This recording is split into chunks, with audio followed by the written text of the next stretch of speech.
We are here today at the Iowa State Fairgrounds launching Fair Foods into space.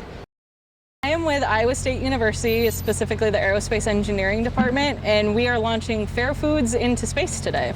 There were like 6 or 7 options, and as someone who's done this, there were foods I was particularly happy that were on the list that unfortunately did not make the list. I was going for the really light foods. I was hoping for cotton candy and popcorn, but the people spoke, and of course it's corn dogs and cookies and cheese curds.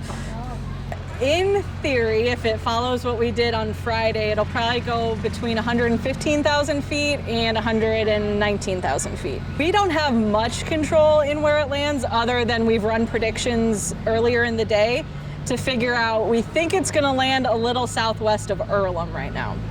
But that's dependent on if the balloon pops correctly and we don't have a lot of balloon coming back with us, assuming the parachute opens correctly, that can affect the descent rate and where it ends up landing. So this shirt was actually made by Raygun. It's one of our partners in this. But it was all about, we got some state fair foods and we put them in a basket at the bottom of a high altitude air balloon and we launched them into space today. So they actually do a lot of launches from Iowa State University, the Make to Innovate lab there. We hope to do it again. We saw the public out there really enjoying it, so I could see this being maybe an annual tradition after this.